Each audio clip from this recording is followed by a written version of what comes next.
Bevan Eyles, welcome to the Marketing for Business podcast. Thank you for having me. Mate, I'm excited about this one. I think I'm pretty positive, right? I class myself as a glass half full kind of person, but look, I love talking to you because you're the same. You are a positive person. You're having a positive impact in the world when you're dealing with people. So thanks for taking the time to come on the podcast. This is awesome too. I will make you passionate about exercise. I love that. There'll be a few people hearing that title of the book and going, no, you won't. So let's talk about everything when it comes to business, marketing success, and also mindset. Yep. But let's talk about your book to start with. Hey, I'll make you passionate about exercise. I actually saw you on the project. Yeah, that's right. Talking about this, and I thought, man, we've got to get this guy on the podcast. Yeah. So basically, my thing is fitness, and I'm really passionate about exercise. But the problem with fitness is that most people are struggling. Yep. And the thing I often say is that when we look at the fitness industry, we're really good at helping fit people. Yeah. But we suck at unfit people. Yeah, that's true. You know what I mean? And so and you look at the products right now, like F45, it's all hit, it's all hard, it's you know, so the products that are out there right now are really hard level products for high level people. If someone who's not fit goes into those worlds, they get hurt. And they just fail. Yeah. And the thing I often say is these people have had, it's not that they haven't tried and failed. No. It's not that they haven't tried, they've tried many times and failed. Yeah. And so when we look at people who are passionate about exercise, like in the book I talk about, there's 4 different types of people with exercise. The non-exerciser, the yo-yo. So the yo-yo person is the person who kind of comes and goes from exercise. The person who's got a good habit, but maybe no longer getting results. So we see that a lot. You know, they'll come and do exercise, but they're not actually achieving anything anymore. And then we get the person who's thriving. So when we look at the person who's thriving, they tend to have a few things. They have a movement they love. They can be any different movement. So there's certain exercise they love doing. It might be dance, it might be CrossFit, it might be running, yoga. Nice. But they got that thing they love. They've got a community. They've got great leaders and support around them. And they go on growth journeys. Okay. What's that about? So they set goals for themselves. Okay, You know what I mean? So they'll do a marathon. And then once they've done that, they find another growth. And ultimately what they're doing is they're evolving in their fitness journey. Yeah, nice. So the question I had to myself was, how can I take someone who's doing nothing through a journey where we get into that place? You know, so this idea of taking someone who's doing absolutely nothing to a place where they've actually got that framework in place. And so the way I designed the book was basically each chapter is a lesson. And so it has a lesson, and then it has a challenge that they have to achieve. Nice. Because the thing I've learned is belief doesn't come from me telling you to believe in yourself. Totally. Belief comes from experience. So belief comes from you starting to stack things. Evidence. Evidence, right? Evidence is real key. The cool thing about it, and like from a high performance point of view, and I think this is where you're coming in to actually help people and play, is you actually believe in people first. Oh yeah. Correct? Yeah. They don't actually have to believe in themselves. No. And I think everyone grows, just what's your framework. Yeah. And then most people don't have very good frameworks. Yeah, exactly. You know, and so like anyone who's successful in any area of life, they're very good managers that build themselves. Like you as a businessman. You're a very good business manager, aren't you? You know, totally. You know, and me with exercise, I'm a really good manager of my exercise in my life. And so and if you think of it as a skill that I'm developing, and so that's what I wanted to do. So give these people the framework, the thinking, and then the challenges. So each chapter has a challenge they're trying to achieve. That's right. And then I give them strategies, rules, and mindsets. Nice. So for example, rule number 1, the first chapter is the first problem is you're not prioritizing it. So that's like I should exercise, but I'm not doing it. So the first chapter is you've got to do 12 exercise sessions in the next month. Nice. That's the challenge. And all we're trying to do is practice the prioritization. So what I say is you're not allowed to measure the exercise. Got it. The exercise should seem easy. Yes. But all we're measuring is, did you get out the door? And did you do the things that got you out the door? Because here it goes, how to go from being unmotivated, unfit, and lost. Because you're dealing with those people, right? And that can be similar in business. They're unmotivated. They're lost on what they can do with their marketing to grow with their business, to grow their business. Maybe they're not marketing fit. So, having a challenge and doing something is really, really key for people. Well, and that's the thing. So if at the end of the first chapter, suddenly they've had 12 exercise experiences where they go, I can prioritize exercise in my life, And so then from there, the next thing is we've got to help them find a movement they like. So then the next challenge is try 6 different movements over a month, or 6 weeks or something like that.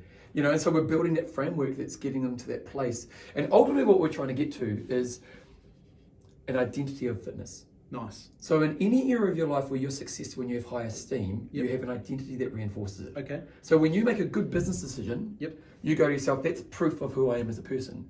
And then when you're not making good business decisions, you kind of think, oh, I'm losing myself. And that's me with exercise. So if I'm not exercising, I feel dissonance. Yeah. You know? Yeah. And that's a good thing because dissonant means I get back to it. Yep. You know, and in any area of your life, we want to use dissonance as a powerful tool to keep us on our path. Perfect. And that's what we're trying to do. So the first half of the book's kind of like setting up that framework. Yeah.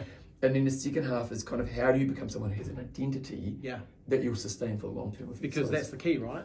Yeah. Yeah. Yeah. People have to grow that identity. Like when you win a big deal, yeah. What do you tell yourself? Well, we have a thing called celebrate victories. Okay, great. So we celebrate that. Yeah. But as in with your identity. To be truthful, I feel lucky for the client. Yeah. I feel grateful for the client. So you back yourself? Yeah, back yourself, and I know like they're in safe hands. Like we won a really good one today, and we know they're in safe hands because we've already started doing some work for them, and they've already seen the result. And it's like, you know, I feel good that my team will look after them. Yeah. And that the client, you know, is really has made a good decision. Yeah. So we've got to reinforce that to them as well. And that reinforces what you believe about yourself, doesn't it? Yeah. Yeah. Yeah, and so what we're trying to do, I'm just a big believer in that our job is to build a set of evidence that shifts people's beliefs and then to cement that belief about themselves. So when you look at that, because you've got a business behind this, right? Like, so you have your running programs, etc., and getting people, you've seen a lot of evidence of this now, right? And I guess, so let's talk about some of that. You know, you're taking these unfit, unmotivated, and lost people. What are some of the changes you see in people when you see them turn them around? The ultimate change, there's so much. Because what happens if you take an area of someone's life where they don't think they can be successful, and then you suddenly inject a successful pathway in front of them, what happens is they're going to get fitter. Yeah. They're going to lose some weight. They're going to feel, you know, they're going to have more energy. Those are the obvious people are going to start talking to them. Yeah. You know? But also what happens is their belief about other areas of their life changes. So true. Because if like when I was like a total loser as a kid. Yeah. And when I gave up drinking and drugs, I was like, well, if I can do this, why can't I do that? Yes. You know, and it's that kind of thing of I'm a big believer in possibility, or growth opens up possibility. Yeah. So when you grow, you see a higher level of what I can be moving forward. Yeah, true. And so some of the greatest feedback we get is I'm better at work. Nice. I'm better with my family. Yeah. You know, or shit, I never thought I could do this. Now I think I can. Yeah. You know, I had a lady actually a couple weeks ago come up to me and said there was a job promotion coming and I wouldn't normally have gone to it. Oh wow. But now I am because How good's that? Oh, like that's game changing, life changing, right? Like it really is. And it's those small things that I say small hinges swing big doors. It's those small things that just start to add up, and that's that whole belief. Yeah. You know. And also, like you can even expand it out further. So if we look at the parents who bring exercise into their life, what role modeling's there? Yeah. You know, like because if we look at young men, it's really interesting. We look at young men in society. There's a lot of young men, right? Yeah. If we think of late teens, early adult, they're using drugs. Yeah. And they're using drugs as a way to deal with stress. Yeah. And it's like, there's problems that come with that. Yeah. You know, and you can take what you want to take from drugs, but if we can teach our young adults, hey, exercise is a really good way when you're feeling a bit shit about yourself, or if you've got a stress in your life. Yeah. Because the thing about how you deal with stress can either make your life worse or make it better. Yeah, totally. You know? I'm a massive believer in that. You know, and for a lot of business people, young men, a lot of people out there, the way to deal with stress is drinking, disconnection. Yeah. So they do things that make their life more stressful. Yes. So if you drink and eat to de-stress, you're going to put on weight. Yeah. You're going to feel shit about yourself. Yeah. So then what are you going to do? You're going to drink some more and eat more. Yeah, spiral. Yeah, and so we've got to build tools and infrastructure in people's lives that allows them to find healthy ways to deal with stress, which actually means they function at a higher level and feel esteemed through it. So you know, obviously your background and you know, you see drugs and alcohol in the past. How did you get out of that? Like you were obviously in a phase when you were a young fella that you were in that kind of space. Yeah. What triggered you? Was it someone coming along and saying something, or was it just... It's kind of, there's three defining moments really. So one was, me and my mates, we were dropkicks. So we were like the scummy guys in town, like we were sleazers, we were drunk and stoned, you know, like we were kind of the lowest of society. But painted a clear picture. Where were you at this time? Like how old were you? Oh, 17 through to 20. Oh wow. Yeah. Okay. And so, and I remember one moment was... Were you into fitness at all, like anything? Or were you just... I was a sporty kid. Yeah. I was a kind of a good sporty kid, but not like a legendary sporty kid. Yeah. But no, I wasn't. At this stage, it had fallen away. Yeah. So at this stage, I was just a dropkick. You just like smoking weed or whatever else? And everything else. Yeah, and anything I did was to 110. So the first moment was, one night we had a big night, and one of my mates turned around to me and he said, "You realise you're an embarrassment when we go out?" Oh wow. Yeah, and that hit me hard. Because again, we were the dropkicks. Yeah. And even he said that to me. You know, and I was like, Wow. Yeah, okay. And so there was that, and then another so a bit one. of peer review there. Yeah, and then another one was a friend of mine called Mark, who I was always stoned with. Yeah. He once just turned around and he goes, "You realise we're the druggies?" Wow. And I never thought of it. Oh wow. Like I was stoned 24/7. So he put a label on it. Yeah. Wow. And I remember as soon as he said it, I remember one time we went to Time Out, where they used to have when we were at the movie theatre down on Yep. Yep. And they had the space. Oh yeah. And I remember one time went there and I was just stoned off my face, and I saw some people I knew, and I thought they must have thought I was cool at that time. Yeah. And when Mark said that to me, I saw it from their eyes. Oh wow. Yeah, and it was like suddenly I was like, oh, I'm a druggie. I'm a druggie. Yeah, and then the last one was actually just had a really bad drug experience on LSD, and it was kind of like a real confrontational moment. And I was just, and that was the last moment. I was like, oh shit, I need to change. Yeah. And then I went like I'm at cold turkey. So you basically saw yourself and went, hey, this is not who I am or who I want to be. But I guess at the end of the day, you know, those things, you know, having a peer review and then someone putting a label on it for you, that would start to have added up in your head, and that's probably why you had that experience, because you know drugs tend to take on some things. Well, I actually think the greatest tool we can all have is self-awareness. Yes. You know, and you know, when we think about any moment in your life where you've progressed, often it's come from a moment of self-awareness. Yeah. And that can be at bottom of the barrel. Yeah. And then what I like to do in my life now is actually have tools that create self-awareness daily in my life. Nice. You know, because that's cool. Because the really good example of that's the weight loss journey. Yeah. So we look at the weight loss journey. What is it? It's behaviour change. Yep. So I'm overweight. I want to lose weight. So what I do is I changed what I eat, how I move, how I rest. Yeah. That's what you're doing. Yeah, nice. You're reducing calorie, changing your foods. You'll do it for a period of time, and then you'll get your goal. And often people, once they get their goal, they slip back to their old behaviours. Yep. It's not straight away. Yeah. But let's say you didn't drink alcohol when you're trying to lose weight. Yep. Or you only did it on the weekend. Yep. And then you lose your weight, you think, oh, I've lost my weight. I can have a beer on Tuesday night. Yep. And so what happens is you slowly slip back to your old behaviours. Yeah. Now, what most people do is they absent-mindedly move forward. Whereas if you had a process where every morning you spent some time reflecting on your life, that next day after you had the beer on a Tuesday night, you go, oh, that doesn't fit in with my formula. Okay. So I need to make sure I don't do that again. Yeah, nice. You know, and so I'm just a big believer that self-awareness tools in all of our lives are the most powerful tools we have, because when we self-reflect, we make better decisions. Yeah, because to be fair, like life's busy, you just do the day-to-day, you don't really think about anything else, probably guilty of that, you don't really self-reflect on anything. So that'd be a good way for you to actually reset yourself and go, okay, how's that working for me? Well, I love this idea of how often you go to bed 100% satisfied with your day.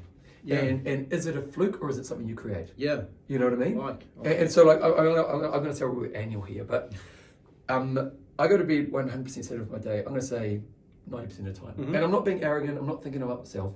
But the reason is first of all, every Sunday morning I have a weekly meeting with myself. Yep. So I book out 30 minutes in my diary. Okay. And I look at my goals. Yep. And I write down in the 6 different areas I have goals in, what are my objectives for this week? Nice. So with my music, I want to get to this point here by the end of this week. With my business, I want to get to here by the end of the week. So, and what I do is, let's say I got 10 hours of business. With that 10 hours, how much further forward should I be? Yeah.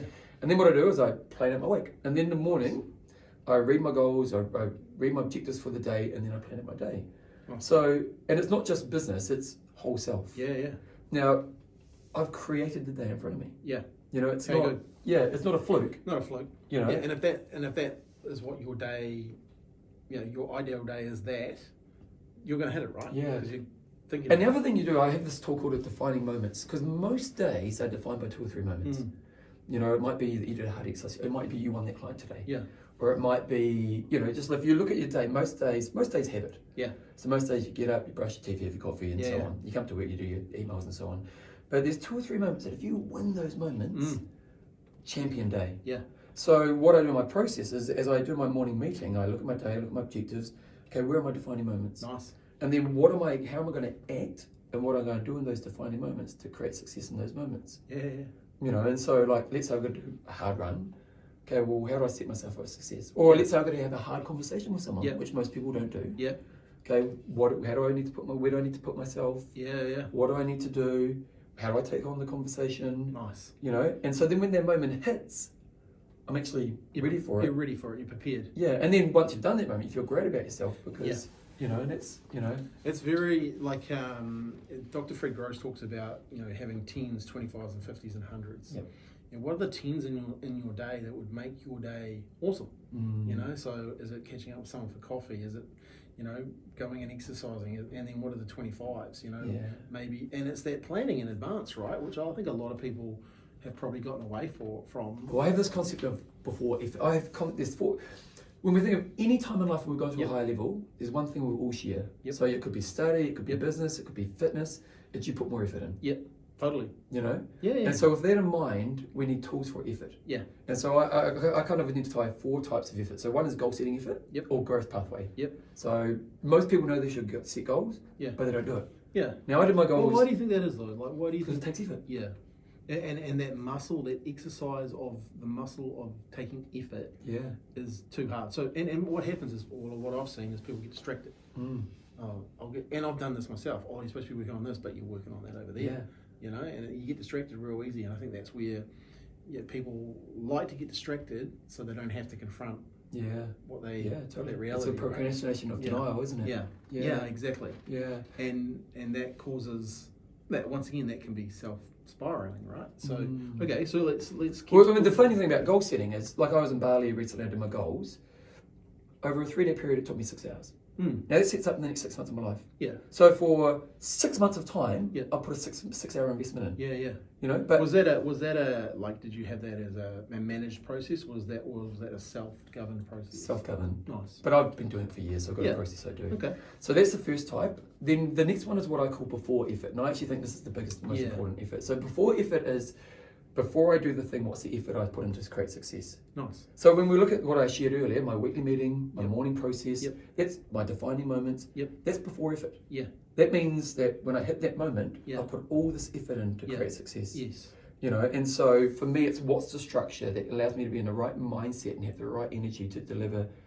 Like, it's that whole thing of whenever I'm in, I'm 100% focused on. Perfect. So like, I'm with you right now. Yeah. We're here. I'm going to go teach a class after this. Yeah. I'll forget about this and I'll be 100% focused on that. Yeah.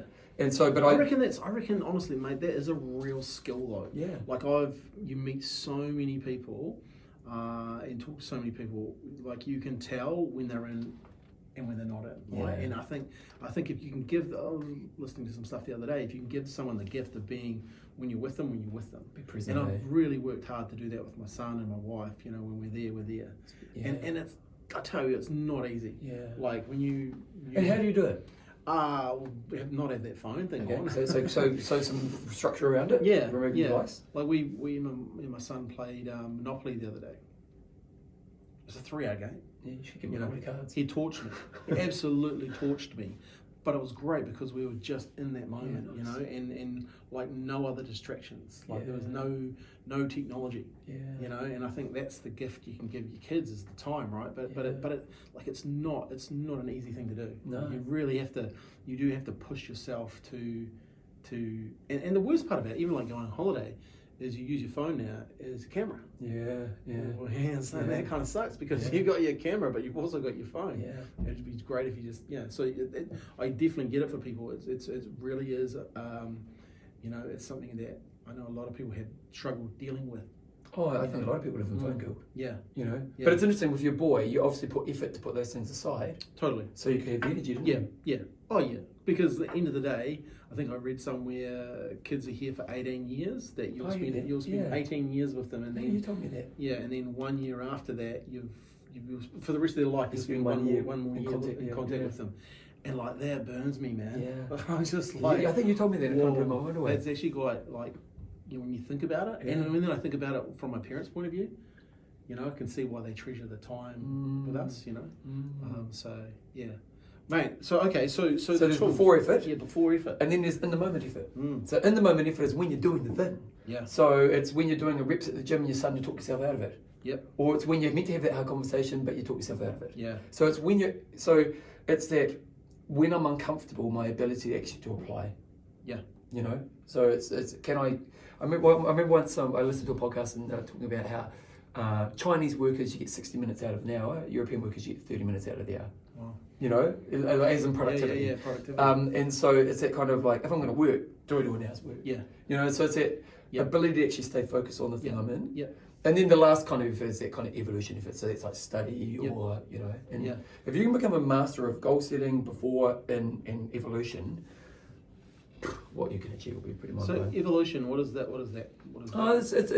It's a bit more of a commitment, but it's that, okay, I might do an MBA. Okay. Or I might do a course. Yep. You know, so I'm actually doing something that's more about evolving me to a much higher level of understanding. Cool. Yeah. Okay. Which is often more of a commitment. Yeah.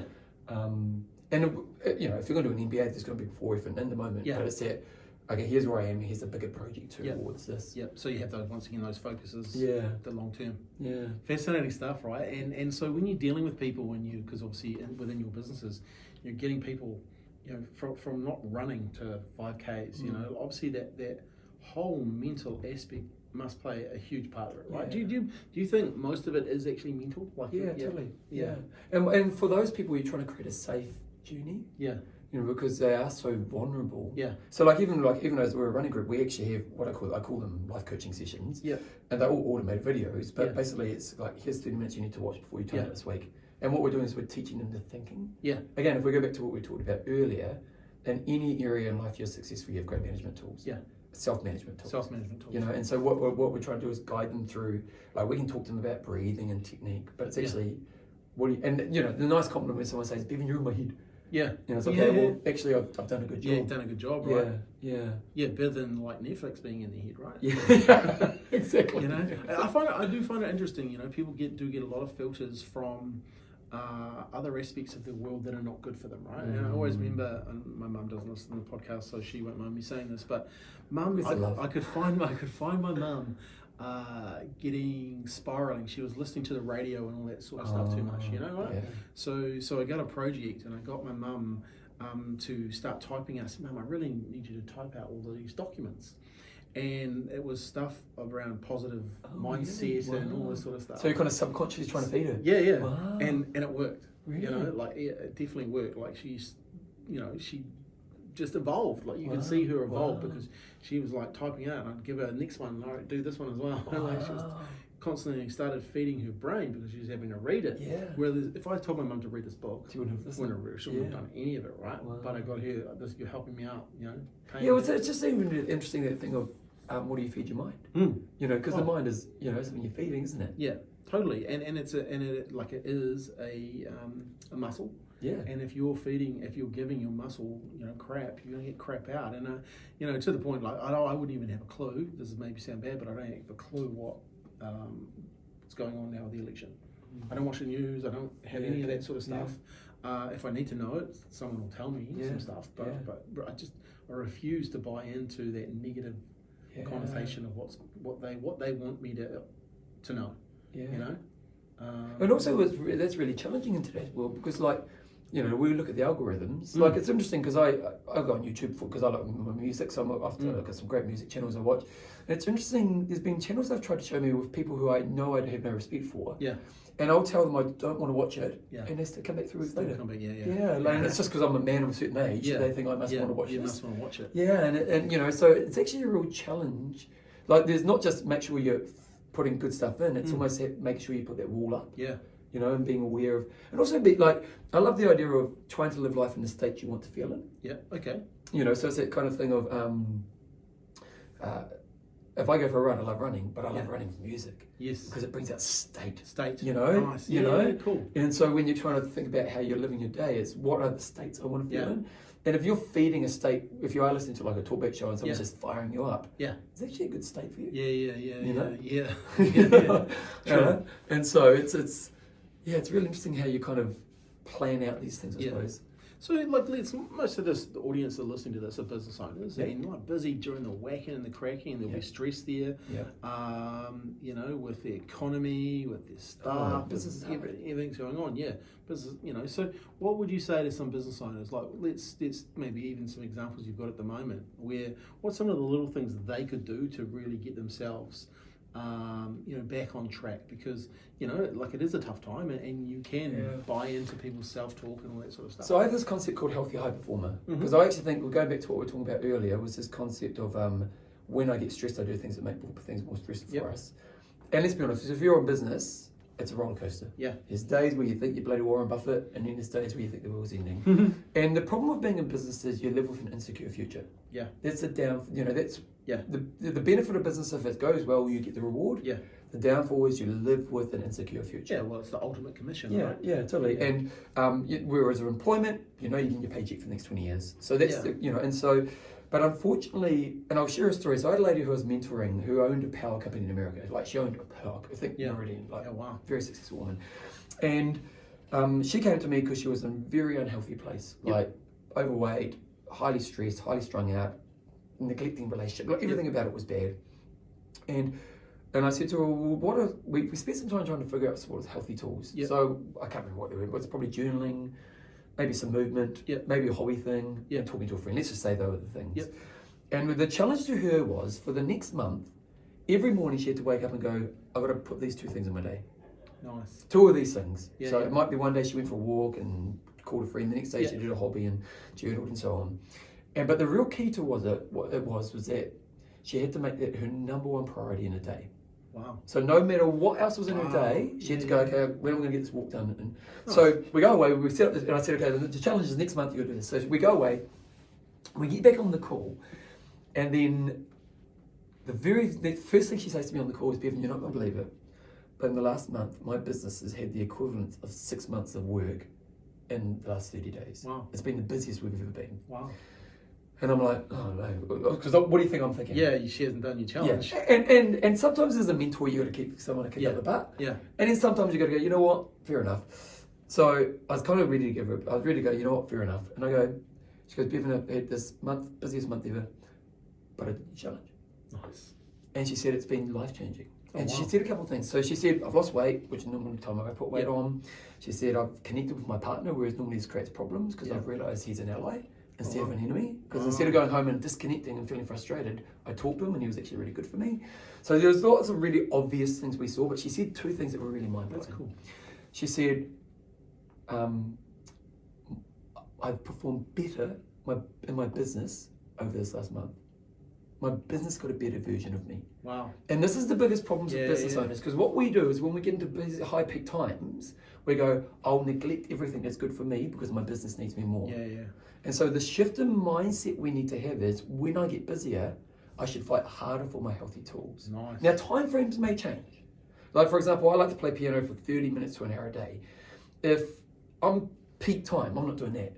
Yeah. I'll get 10 minutes in, just to give myself that relief. Yeah. And so healthy high performer says, no matter what the conditions of my life, I fight harder for the prioritization of my healthy tools. Nice. But the second thing, and this is actually the most mind-blowing thing she said, Bevan, and as a mentor, I always know I've done a good job when people say this to me. And it just comes round about it. She says, Bevan, I just feel like I'm being me. Brilliant. Nice. You know? Yeah, so she's there's alignment. Developed into the life. Yeah. Nice. And like, because when we think about times when we lost, we feel a misalignment of self. Yeah. You know, whereas when we feel we're looking at, when we're doing well, we feel alignment. Yeah. And so, A, she felt alignment. B, it was much better for her business to put herself first. Yeah, yeah. And then C, she was healthier through it. Yeah. And I think in these times... That's key, right? Yeah. Yeah. And so, like, when we think of, but what do we all do? We go, oh, I'm busy, I need to neglect all these things. Yeah. So when we're busy, we don't plan our food. When we're busy, we move away from people. Yeah. When we're busy, we isolate. When we're busy, we drink more alcohol. Yeah. So it's that kind of, no, these are the times where I fight harder for these things. Yeah. But where it works with business owners is when you say, because my business needs me to. Yeah. Instead of saying, nice. You know, and that's the shift. Like, it's really interesting. We get it with mums as well.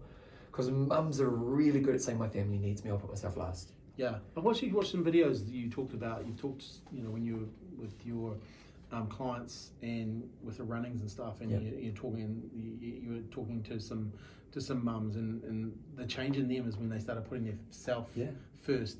The amazing things that were happening to the family. Yeah. Because so first of all, the family gets a better version of them. Yeah. They feel great about themselves, but often the family realise they need to pull their socks up a bit in a way to support mum. Yeah. You know, and they can. Yes. You know what I mean? Like sometimes, and I'm not picking on mums here, but sometimes mums do too much in a way that doesn't actually allow independence. Yes. And again, I'm not picking on mums, but sounds like you would. but you know, they learn their family can adapt without them. Yeah, you know, totally. And people have to step up. Yeah. And yet again, if we go back to the healthy high performer says, I prioritise my tools first in my peak times. Yeah.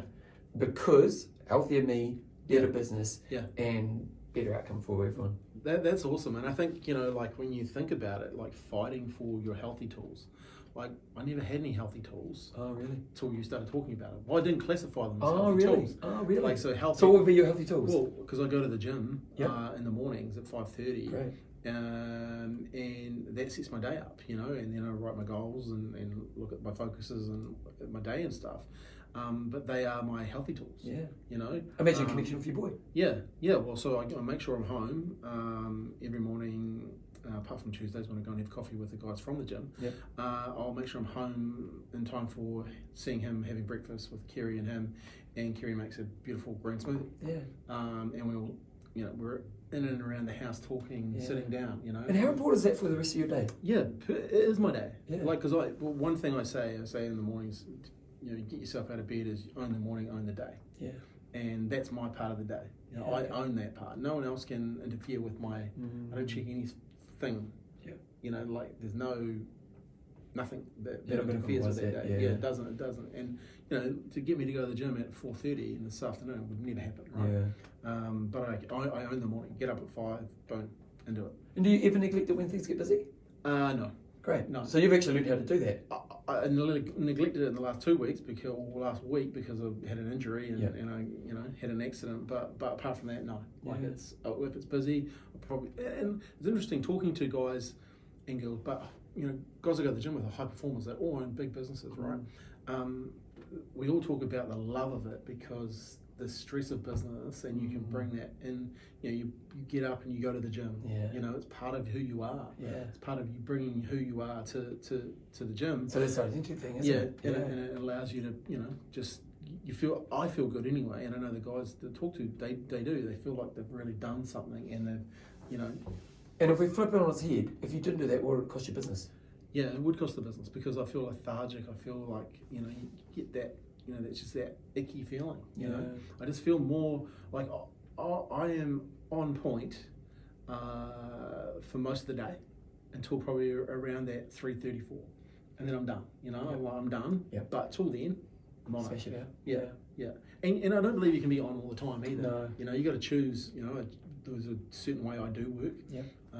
Using split times and stuff like that. But yeah, I don't at night. No chance. Yeah. I'm out. Well, I ultimately think that's the real key, is that what we're trying to do is learn ourselves. Like, Yes. you jump on YouTube, everyone's getting informed on how to live your life. Yeah. And but you have to learn your own stuff. Yeah, that's right? it. And how you want to. There's all these tools, and it's like you trial and error, and you kind of go, actually, this works for me. Yeah. And then the key is, once I know a tool that works, how do I be consistent with it? Well, I think the key there, for and I think business owners listening to this, is find something that works for you, so that your business needs you to.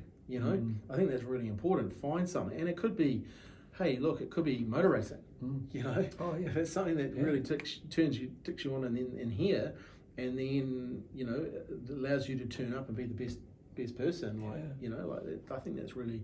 It's a really key distinction is find that. And I think, because the downfall we see of business is the workaholic person. Yeah. So what is a workaholic person? It's a one-dimensional person. Yeah. They only have, and I'll be honest, when I was around late 20s, I was a one-dimensional person. So at this stage, I'd gone from being a dropkick to being an exercise kind of guru. Yeah. And I was exercising 35 hours a week. How long did it take you to get out of that whole, obviously you said we went cold turkey, but how long did it take you to get out of that hole? I was very lucky. Did you have to move environment?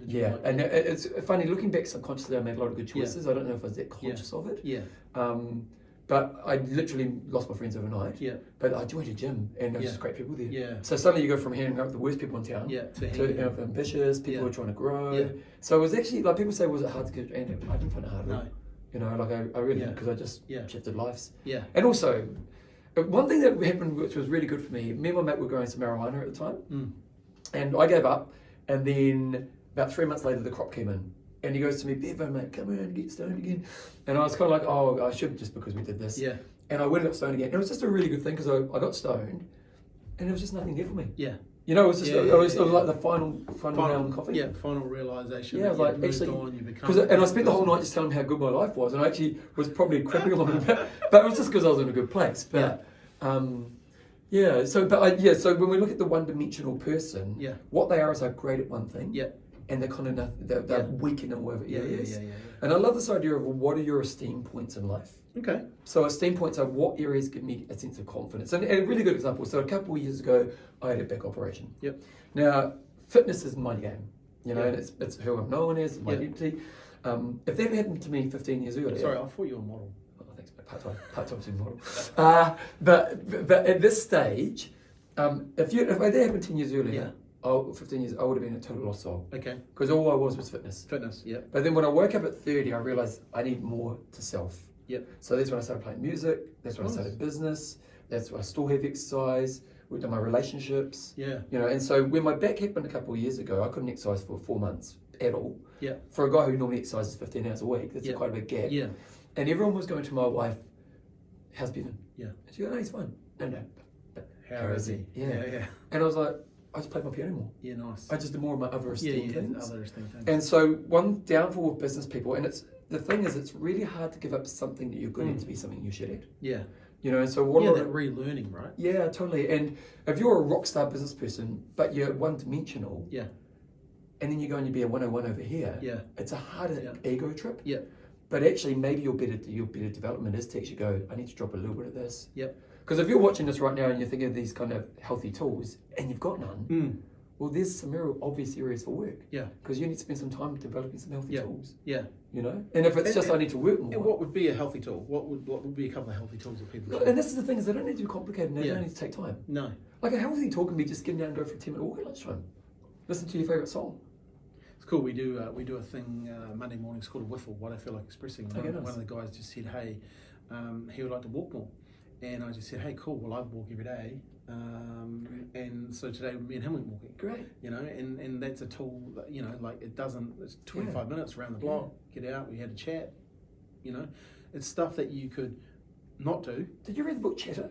No. Highly recommend Chatter. Okay, it's about Chatter. Ethan Kross with a K.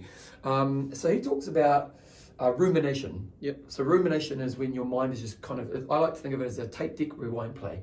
Okay. So you've got a thought and you're just sitting in it, and the longer you ruminate it, the more emotionally driven it gets. Okay.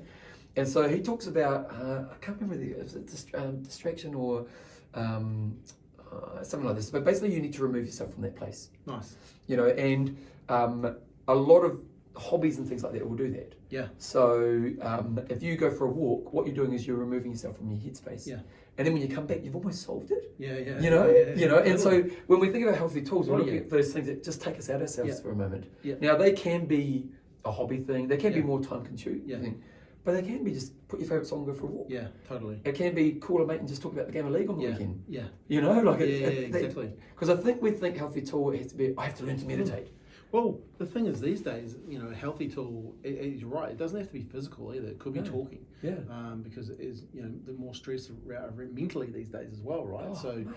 Being able to actually have a conversation and talk to people is one of those cool things too. So. And also, like that thing of find your team. Yeah. Because we live in a bit of a world. Where it's like, make sure you share. Yep. Sharing's good. Yeah. But not everyone shared to has very good communication skills. No, true. So when we think of communication, ultimately what we want in communication is understanding. Yeah. And so if I tell you, hey, I'm feeling like this, and you go, here's what you need to do. Yeah. You haven't shown understanding for yourself. No. And so you listen to reply. Yeah, I just want to tell you how to solve your problems, don't you? And so, by the way, I'll give you a tip. Never do that to your wife. Yeah. No. Ask me how I know. Yeah. How do you know? So what we want to think about is build my ally, build my team. So the guys the people when I call this person, they're a really good person to connect with. Yeah. They might have a good ear, they might be the person, and so it's not just talk, but talk to the right people, But again, like when we think of healthy tools, they don't have to be that complicated. And if you're watching this, there's two ways to think about it. What do I know works? Like, what have I done in the past that I know, I've always liked to do exercise, or me, I like doing a bit of art at night, or whatever. And then, what are some that I can bring in that are realistic for me? Yes. Because like the classic example is the meditation piece. Yes. So everyone goes, I should meditate. Yeah. Meditation's a really, here's a really good analogy. I often talk about exercise as a drug, and don't get me wrong when I say this, but what I mean is, what's the heroin and what's the easiest exercise for people to get addicted to, and what's the hardest one? Yeah. So to me, a spin class is the easiest drug to sell. Okay. Because it's so simple. Yeah. awesome atmosphere. Yeah. In your first class, you can get the buzz. Yeah. So it's an easy drug to sell. Everything. You know, so one class you can come back, I love this, I'm going to come back. Running, hard drug to sell. Because you feel like it's hard on your body. You feel crap. And the thing about running is you don't really get the joy until you've done it for 6 weeks. Yes. So it takes a lot of faith to get the high. Why is that? That's just the way the body is? Or? Yeah, and I just think the journey's a bit slower. Yeah. You know, like the high of running, especially if you're new, you get the high of intensity of running, but as a new person you shouldn't have that. Yeah. Because it's too risky. Yeah, too risky. You know, and so whereas a sprint class you can go pretty intense. Yeah. You know, and also there's a kind of a space with running that comes after that you get after a period of time. But so if you're going to my healthy tool, it's like what's the easiest drug for me to find? Now I'm not saying drugs, but you know what I mean? Like, sure, meditation's a great way to deal with stress, but it's it takes you 6 weeks to get it. Yeah, yeah. Whereas it might be, I just write a journal for 5 minutes. That's an easy drug. You know, so like when you're thinking about bringing healthy tools into your life, think about what do I know already works, and what are some easy options, and also different options for different times. Yeah. So what's my 5-minute offload? Yeah. What's my 20-minute offload? Nice. You know? Yeah, and what can I then seamlessly fit in? And what you can almost, and this is what I do, I plan my day around energy and focus management. Okay. So I know 2.5 hours of work I'm custard. Yep. So if I'm in front of the computer for 2.5 hours, you know, after that, I'm checking Facebook. You know, I'm wasting time. Yeah. I'm not productive. Yeah. So why would I plan more than 2.5 hours of work? Yeah, totally. So what I do is I normally plan about a 2-hour block, and then I'll plan an offload. Yeah. And then I'll plan another 2-hour block. And then I'll plan an offload. So I'm actually planning my offloads in my day. Yeah, I learned that from a guy called Dean Jackson. Okay. And he called it the 50-20-50. And basically like using the Pomodoro technique. So you go for 25 minutes, then you have a 5-minute break, and then 25 minutes have a 5-minute break. So you ended up, having 10 minutes over an hour. It's way more focused. Way more focused. That seems to work really well for me. Like if I'm under pressure and I need to get stuff done, I go to that. Nice. And I know it works, and I'll just go to it. And what do you do in the 5 minutes? Just get up? Just get up. Yeah. Just move around. Because we're based online, like you turn everything off. Yeah, okay. So you might then turn everything on for 5 minutes, because you're allowed to do whatever you want in that 5 minutes. Nice. You kind of have to give yourself that reward. So, but then you're back into the 25. Nice. Yeah, it's great. I find I get a lot. And you set an objective as you start again? Or you kind of already know what it is? I already know what it is. Yeah, okay. Yeah, so I already know what I'm working on. But yeah, definitely it is. And look, that's not going to work for every business owner, right? But you have to find the things that are going to adapt and work for you. Well, this is the thing. Life is stressful, and so stress is going to build. And so that's why similar approach to what I do is that I think, well, why don't I just release the valve every couple of hours? Yeah. And instead of just saying have a break, I kind of add a tool. Yeah. So like it might be jump on paddle for 10 minutes. It might be go outside and have a coffee. It might be meditate, whatever it is. And so I remember when the earthquakes happened. It was really interesting. When the earthquakes happened, so we had the earthquakes in Christchurch. 13 years ago, 12 years ago. And I had a manager up in Auckland, and she rang all the staff of all the Les Mills in Christchurch, so about 50 people. And then we caught up a few months later, and she said, "Bevan, you're the only person I rang who wasn't stressed." You know, and like, admittedly, I didn't lose people, but like my job was gone for 3 months. Yeah. My house had lots of problems. Like I had stresses. Yeah. And she said it was mind blowing, and it was just that stress management tool. Yeah, and choosing what you're going to allow to call stress. Yeah. That's a big part of it too, right? Yeah. Because you can choose to label something. Catastrophize and stuff. Yeah, we won't go into that. Hey, so this is interesting and fascinating at the same time. Like I think you've developed this as a real skill set over time, and you become world class at it. When you go into a room and you're talking to people now, can you spot high performance? Even when you start meeting people coming into your world now But competent people, don't you? Yeah. And not saying arrogant people, but someone who's self-assured. Yeah. That someone has that kind of, there's a presence, isn't there? Yes. And it doesn't mean they're a big personality. No. What about people coming into your world that are just starting off running and stuff? Can you can't to see how that person's going to make it, or have you started to notice? No, because I think if they're not making it, we haven't managed them well. Okay, so, you know what I mean? Yeah, cool. Nice. So we haven't done our job. Kind of like you said, when someone joins you, you're in good hands. Yeah. Yeah, no, that's strong. So so how big's what's your team got like now? What's actually business on a day-to-day look like for you guys? How many people are you training? We train about 200-300 a week. Nice. Yeah, so, yeah. To be honest, as a business person, I haven't really grown my business. My problem is I get a bit distracted. Yep. So if anything, the thing I've learned is I've got to get a bit more narrow focused. Yep. And I'm sure a lot of business owners are like that. Yeah. That. And so my business, my day-to-day business, I've kind of just got it to a certain point and I've always just sat on it. And then I've kind of done projects like this on the side. And so, yeah, it's been a really interesting moment in my life because I have self-reflected on what's the right direction I want to go. And I'm kind of in that right now, to be honest. Well, because you've done a lot of stuff as well. Like you're obviously a speaker. You've done property as well. So you know, property investor. So you've got a whole bunch of things going on. Well, that's the thing is that you get to a moment where choice is almost a struggle. Yeah. You know what I mean? Yeah. Not in a bad way, but it's just that you have choices. Yeah. I remember once someone said to me, if you totally believe in yourself, the real dilemma is what do you choose to do? Yeah. Yeah. You know? Yeah. And it's not that I totally believe in myself, Yeah. but I do have a sense of self-belief. Yeah. But and I think in some ways, I'll be really honest, I think my conflict is between chasing the wrong thing and chasing the right thing. Okay. You know, and because I come from poor. Yeah. So I was brought up in like the poor part of town. I left school without being able to read or write. So I'm the classic rags to riches kind of guy. Yeah. Well, not that rich, but you know what I mean. Yeah. But there's always been a component of me that still needs to fill that gap. Yeah. And I don't need it anymore. No. But it's still there. Still there. You know? And there's a skill set I have that has a massive impact on the world. And I still get distracted by this at times. Yes. You know, and it's this kind of tug of war of, like, I don't really need much more stuff. No. But there's still a part of me that needs that. Yes. And I don't actually think it's the best use of my time on this earth. No.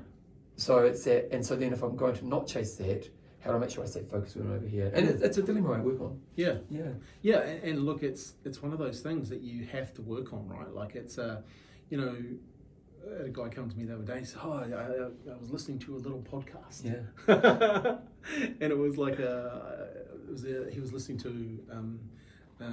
one of the guys around high performance. Okay. And I thought it was really interesting that he used those words, listening to a podcast about high performance. But anyway, it made me realise, you know, like obviously you've got to be careful what people say to you too, you know, because there could have been things that have affected your past where you're still holding on to those things that are small. Because I came from the same, you know, we grew up in a family that wasn't rich. You know, I didn't go to the high end of town for school.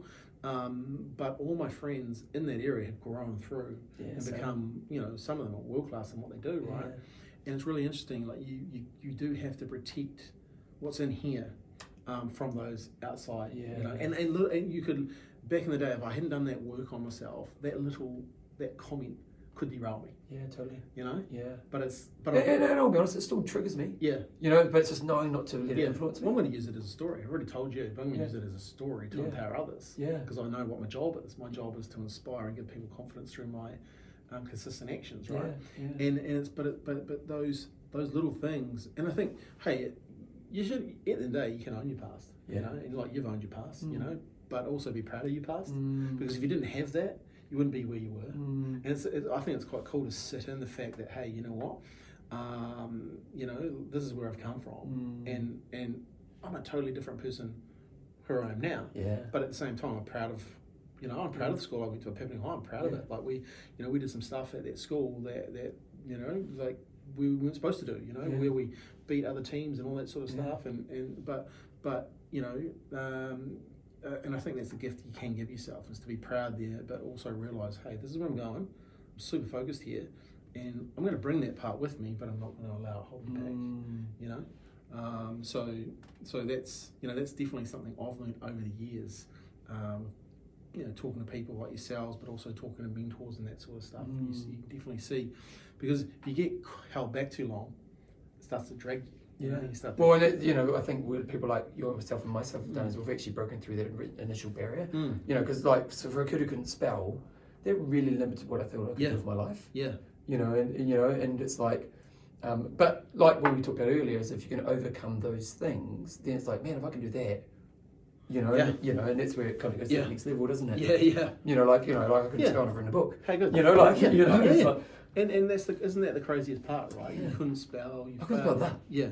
Like I couldn't spell you know, like I remember asking someone how to spell H. You know, like I was that level. You know, but that's where I was at. Yeah. You know, and it's like, but not letting that hold you back. And I think that's the coolest thing about what I've learned about life is you know, yeah. And I think Tony Robbins says the best, the past doesn't equal the future, right? You know, you don't have to let stuff hold you back. You can go forward and do whatever you want. Hey man, this conversation has gone extremely fast. We've now just gone on nearly 50 minutes. Nice. Which is epic. So here's the thing. Let's go to these 5 things. I always love asking people 5 things. So if you were talking to, let's just say, a business owner, and you know, kind of like you've mentored that lady there, what are 5 things they want to turn their business around, but also want to turn parts of their life around as well? What are 5 things you would do? What are the 5 things you would say to them to actually get them on the pathway to happening? Because, well, here's what will happen. With these 5 things that I asked, people message me and go, Scott, I did those 5 things. And things are like happening. Okay, well, first I'll say that healthy high performer. Yeah. So I talked about before, the healthy high performer says, I understand my healthy tools and I prioritise them no matter what conditions in my life, but I fight harder for them. Yeah. And my most challenging times. So number 1 is I get some healthy tools. Yep. You know, could be just bringing an apple and an orange to work. Yep. You know, I'm doing that at the moment. Yep. Because I used to go over and get a. Yep. So bring an apple and orange to work. That's one, and I'm going to fight hard for those tools. Yeah. And my most demanding times I fight hardest. Yeah. That's the key. Okay. Fight hardest when I don't compromise because I don't justify my business to say I shouldn't do this. I go, my business needs this. My business needs this. Yeah, that's really key. That's really key. Number 2 would be look after your relationships. Yep. But not business relationships, life relationships. Yep. Because you know how many business owners are divorced. Yeah. You know, and you know, and that's a big assumption, obviously. But at the end of the day, it's people. I think you made an interesting point when you said the lady and her husband, enemy versus ally. And I thought that was really interesting because you can, you know, if you've got a life partner and you can make an ally of them or an enemy of them when it comes to this. Have you read Gottman?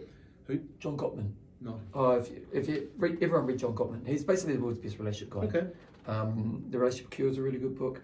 He talks about a good relationship, and this is all relationships. Yeah. The way we communicate creates betrayal or trust. Nice. Yeah. Yeah. And so when we think of betrayal or trust, betrayal is, and this is what happens. You might have the affair, but before that, what's happened is when I needed you, you weren't there for me. Yeah. Okay. You know, whereas a good relationship, when I need you, you're there for me. And that happens through lots of little communication moments. Yes. You know, he talks about the 4 horsemen, I won't go into it, but he talks about, you know, the way we communicate is basically, if my wife comes to me with an emotional need, do I communicate with her? So I say, I'm going to be there for her. Yeah. You know, and that's lots of little chinks in the armour. Yeah. You know, and so, and you think about that with your key relationships, with your kids, your family and so on, but also with your workmates. Yeah. You know, if your staff learn, I can trust Scott's going to be there for me. Yeah. You're going to get more out of them. Yeah, totally. You know, and so relationships, and I often think that communication skills is it's a bit like, you know, why don't we teach finances at school? Yeah. You know, it's like, why aren't we teaching basic communication? Yeah, basic communication. Because when we think about most life stresses, a lot of them are other people. Yes. Because of bad communication. Fully. Yeah, you know what I mean? Yeah. So like if we can become a master of communication and develop that side of ourselves, so like Gottman's work's good, anything around motivational interviewing is really good, you know, so that kind of stuff. The third thing I would say is just develop systems for higher level self. Mm-hmm. Higher level self is not a fluke, it's a system. Yeah. You know, did you watch Richie McCaw's doco? Yep. Now, Richie McCaw, if you're watching this overseas, Richie McCaw is like New Zealand's arguably top 5 athletes of all time in all sports. Yeah. Absolute legend. Totally. Winner. But absolute winner. Bit of a boring character. Yep. You know, not the most interesting guy to kind of, you know, to listen to. We'll edit that part. Yeah. Richie's God. Well, he is, but you know what I mean. Like he's I get it. Yeah, no. And but so when his doco came out, I was like, oh, I'll watch it, but I wasn't like, I need to really watch this doco. Yeah. Well, I was so wrong. It was a brilliant doco. Yeah. And I'm wrong for saying he's not a very interesting character. Yeah. He may be not the most dynamic public speaker. No. But oh my God, what a character. Yeah.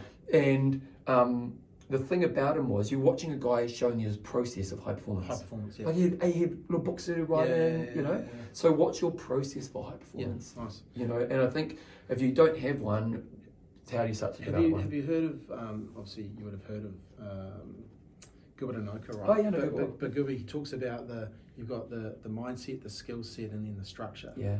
And he said the difference between the real high performers is the structure. Okay. They've all had the mindset. Yeah. They've all got the skill set, otherwise they wouldn't be there. But if Yeah. you don't give them the structure, They don't. yeah. And it was really interesting. He was talking about, when I was here listening to him speak, he was talking about a halfback that would get in trouble all the time with the referees. So he gave him the structure around, okay, well, when the whistle blows and you're upset, walk away, talk to 3 other players, breathe, and then go back to the situation. And because he had the mindset, he had the mindset, he wanted to win, he had the skill set, he had one of the best passes in the world, but he's getting in trouble. So he gave him that structure to move away and then back.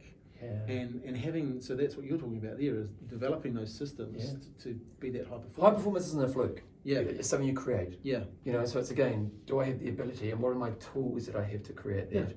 Yeah, so if you need to go and have that hard conversation with someone, what are the tools and what are some of the structures that you would go to have that hard conversation? You know, do I do a breathing technique? What mindset do I put myself in? What have I practiced? You know, all these types of things. Totally. Why is this important? Yeah. You know, reminding yourself you're a leader. Yeah. You know what I mean? Like, so giving yourself that structure to then go and have that conversation. And I think that actually probably leads into the next point, is take ownership of the leadership. Yep. You know, because I'll tell you a quick story. I was in Germany a few years ago and I met a genius. Yep. This guy was an absolute genius. Like, it's hard to describe. He'd started, I think, 3 businesses that got to top 500 in America. Wow. He was a Harvard professor. One of his companies had $1 billion R&D on some cancer thing right now. Wow. Like, genius. Yeah. And unassuming, you'd never know it. He was this old guy, you know, and he was quiet as, and I'm just really full on, so I couldn't meet him, and I was just at him the whole time. And anything you talked about, he knew it to 100th level. Nice. So I remember I was talking to him about, you know how the Spanish had the lisp? Yep. You know, and it's basically because years ago some prince had a lisp, and so everyone just copied. Oh, wow. But I was talking to him about this, and he goes, "Oh yeah, that was Prince so and so, and this was this year," and you're like, and it was like every subject. Yeah. And it was really unassuming guy, but it was really interesting talking to him because he was saying, "Well, I mentor CEOs. I see my job as a leader to bring more out of other people." Nice. You know, and I think sometimes a lot of people in business struggle with the fact that they're a leader. Yep. And that's sometimes pulling your socks up and doing a hard conversation. Nice. You know, but I just think you've got to go, I am a leader. And what does the leader entail? Yeah. Now, if you don't see yourself as a leader right now, well, there's a development pathway in front of you, and how do you get those opportunities? But even just that, go back to what I was talking about in my book, is that identity of I'm a leader. Yeah. You know, and there's times when I've had to lead yourself, right? Yeah, exactly. But there's been times when I've had to have the hard conversation, and I really didn't want to. But I'm like, I'm the leader right now. Yeah. You know, and I'm the person, and I need to do it. So I just think it's a really important thing just to identify I am a leader, because you are. Yeah. And your business depends on you being a leader. Your business, you must be the leader if you're in the business, right? Yeah, big time. Yeah. Well, and I've also, you know, as a grower. Do you see yourself as a leader? Totally. And as I grow the business, my job now is to grow other leaders. And that's what he was talking about. Yeah. You know? And I think that's a real skill set as well. Yeah. Right? Because that's not easy. But once again, that comes down to one, knowing that you must do that. Yeah. You know, and also, you know, getting good people around you and just realizing, hey, you give them an area where, well, it's safety, where they can trust. So in the decisions they make, they feel safe in making them. Yeah. And I think that's really, really important when it comes to leadership, because giving them enough rope to actually take ownership. Yeah, to take ownership, and then just letting them do whatever they do. If they fail on a couple of things, they fail on a couple of things, but you don't it's a teachable moment, isn't it? You know. Yeah. And that, because I really believe, and the more and more I talk to people, your job is to give them confidence. Confidence to fail, confidence to win, confidence to, you know, and I think the more you can, they don't have to believe in themselves at the start, as long as you believe in them. And I've seen this with kids, you know, like, you know, coaching kids teams and stuff. They don't have to believe in themselves. They just need to know that you believe in them. Yeah. And once they know that you believe in them, they're away. Yeah. And I think people are the same. You know, at the end of the day, we're all kids at heart, right? Yeah. And they're always, people are looking for people to be in their corner. And I think that's your job as a leader, is to be that person. And that's a leadership, like, you know, it's just that thing of capturing their moments and telling them. Yeah. Like, that's a leadership skill. Totally. You know what I mean? We all have moments where someone said something to us that changed our lives. Yeah. You know? We've all had that. And the cool thing about it is, if you can be that person that does that, you win. Well, also understand you're meant to be that person. Yeah. You know what I mean? Like, that's what a leader does. And a lot of times, you know, that can be hard for you as a person, because you as a salesperson, you want it to be about you. Yeah. And you have to really take that. Yeah. You have to leave that cap at home. Yeah. You can let your ego go, don't Yeah. you? Yeah. Yeah. And then my last point is understand your long-term reputation. And I think it's such an important aspect. Yeah. Like your actions over a long period of time can be so valuable. Yeah. And understanding, like, in this city, I'm well known in Christchurch, and when I always thought to myself, when people think of fitness in Christchurch, I want my name to be one of the names. Yeah, totally. I've been doing this for 25 years. Yeah. But I've turned up every day, done a high quality job. Yeah. I've had morals. There's this self of myself that I've just delivered on consistently, day in, day out. Okay, good. And that kind of reputational credibility, the longer you're in the game, the more powerful that is. And I remember years ago I did a talk for one of the real estate companies at their annual conference, and it was really interesting because they had their awards. Yep. And it was a really interesting experience because basically they had their awards, and there was two guys who were going to win the awards, and one was a dog. Everyone knew he was a dog. Yeah. Everyone knew he was a dog. Yeah. And then one guy was just a great real estate agent, Yeah. competent, looked after his clients. Just a legend at his game. And the dog won the award. Yeah. And you could tell no one respected him. No. No one. And it turned out he'd been 6 months later, he got kicked out of business because he'd been cheating, like he'd basically been stealing or something like that. And it was really interesting. He got up on the stage and he just thought he was the shit because he won everything. Yeah. No one had respect for him. Respect for him. And it turned out the way he acted was justifiable. Yeah. But there's value to being the person who has a lot of respect. Yeah. Massive amount of value. Totally. And so when you think about your day-to-day actions as a business owner, there's a flow-on effect of just, the people who work with you. But when someone on the street goes, oh, Scott, mate, he's a great guy, blah, blah, blah, from those actions you've done, even outside of your business, that has a massive value for your personal brand. Yeah, I massively believe that. I did a podcast probably a couple of weeks ago called Trust Marketing. Okay. And part of that is, I think it was step 9 or 8 or 9, and that was about your reputation. Yeah. And your reputation is what people say when you're not in the room. Yeah. We get a lot of business through clients, and it's the ultimate, right? That referral, and it's that that you're in good, safe hands. Yeah. And I think a lot of people, because what happens when the market gets tough, you see people cutting corners. Yeah. And you see that at the moment, there's people cutting corners. Yeah. And the interesting thing there is, if you look, you forward pace yourself 2-3 years down the track, those people are going to be gone. Yeah. Because the marketplace will remember. Yeah. And I just keep saying, hey, just focus on what you're good at, what you're doing. Sometimes I think though the way to do that is you don't actually have to worry about the outcome of not your actions, but you just have to be consistent, right? You don't have to worry about the result of that. That's going to take care of itself if you just believe and you do what you know is right. And I see that so many times. But this is the challenge, isn't it? Because business puts us in moments where we explore the other side. Yeah. You know what I mean? Yeah. Or life does it. That's life. Yeah. We've all, Well, especially, and this is what I was talking about in trust marketing, is when you see a competitor starting to cut corners. Yeah. And you're like, that really gets you, because what they're telling people is wrong, but you have to know that your processes and who you are, and the effect, like you've been doing this a long time now. I've seen it before. Yeah. But it can be, especially for younger people, they can get, they're doing it, I'm going to do that, and it's the worst thing you can do. Yeah. Totally. Sometimes you're better to walk away.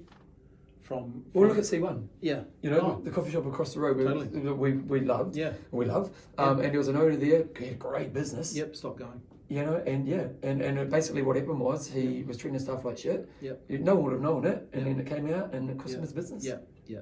Overnight. Yeah. And now Dale and Nick, who own the business, are awesome people, right? And people are flooding back in because they understand, and it is their reputation, man. Because I stopped going there straight away as soon as I found out. And it was probably the biggest cafe in Christchurch, or one of the, and overnight his reputation, and just people just and that's.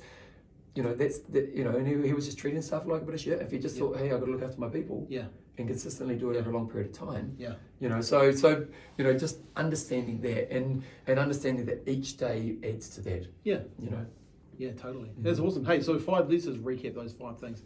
Having healthy tools, number 1, and obviously fight hardest for those healthy tools. Yeah. So firstly, like listen to this, push pause, and write down some of those healthy tools. Yeah. You know, I might send you a link. I did a podcast where I almost take you through the process. Brilliant. So I'll send you a link, and you cool. can kind of go through it if you want to. And then looking after relationships, number 2. Yeah. I think it's really, really important. Like, you know, I really like what you said about making your, you know, person that you talk to, whether it's your wife, your business partner, whatever, make them your ally, not your enemy. Yeah. You know, and that How was do I build trust? That was a massive shift for that lady, right? That was one of your things. Yeah. Developing a high level of self. Yeah. Number 3, which is or the structure to be a high performer. Yeah, the structure around it. Yeah, high performance is a structure.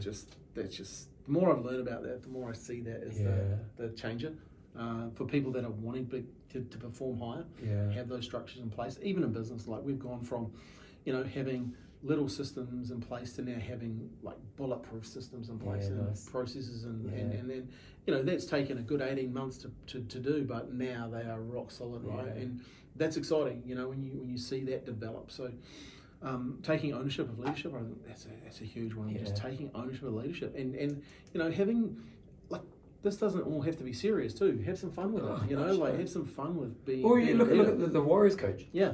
You know, or look at Scott Robinson. Yeah. You know, they're not serious fun. You know, you think about their environments. It looks like they're heaps of fun. Yeah, having some fun with it and making sure that you know. And that's where it's really interesting. I know we're wrapping up, but like, I'm sure this goes global, but in New Zealand we had a team called the Warriors who traditionally suck. Yeah. You know, always suck. And this year, same team as they had last year, pretty much. Yeah. This coach comes in and turns them around. Yeah. And I've loved sitting on the sideline watching, and I've tried to listen to as many interviews as I can with him because there's always nuggets of gold that come out. Yeah. But he's a leader. Yeah. He's a leader of men, and he just comes in and like same guys, like so half the guys should have been retired. Well, one guy there was probably playing his worst league ever the year before. Yeah. He's now probably played the best. Like avoid eating humble pie. Yeah. You know, like. Yeah. Yeah. And you know, and that's that's leadership is bringing the best out of others. Yeah. You know, and so that's something to think about. Giving them confidence, mate. Yeah. And then understanding, you know, your reputation, you know, and Warren Buffett probably says it best, you know, like it takes years to build it, seconds to destroy it. And we've all seen it, right? So, you know, work hard on that and treasure it really, that your reputation, because it is the thing when you're not in the room, you know, it's a powerful thing. Even like it's probably that thing. If I look around some of the people that have, you know, been in my life, you know, I can go to a couple of examples of where people have lost their reputation like that, and it's very sad. Or the other person is the person who you might have what they have, but not to be who they are. Yeah. You know what I mean? Yeah. You know, and reputation is so important. Some great examples of that. Hey man, this has been awesome. Hey, where can people buy this book? Passionaboutexercise.com. Passionaboutexercise.com. So we'll put a link to this. Obviously, you know, there's a lot of good information in here. But also, where can people find out if they're in Christchurch or globally? Yeah, so I do some speaking and stuff like that. So if you want to get me along, you can go to bevanjameseyles.com. Should we put links in the show? We'll put links in the show notes. And just get in touch if you want me to. I do speaking, I do lots of stuff, so check it out. Nice. Awesome. Hey, Bevan, this has been fantastic. Appreciate your time. I know you're a busy man, so thank you. For me, it's been really insightful. Some of the things that you've shared, I'm going to work on some of these tools because I've never really framed them as that. And even also when you talked about your the goals and you talked about having, what was it you said here, journey goals or and I really like that. That just said to me I need to be doing a bit more work on that. So I appreciate your time. Hey, thanks for having me. Hey guys, thanks and girls, thanks again for watching and listening to the Market for Business podcast. Hey look, Bevan's given us some great tools here. Why not start using some of them? I'll put a whole bunch of links in the show notes for you so you can go and find out more information about them. Hey, we've got some great guests coming up, but as always, I really appreciate you being here. This podcast wouldn't be anything without you guys, so thanks for being part of it. Please share the podcast. Just share it with one person today. That's all we need for you to do today. So thanks for your time. Have a great day.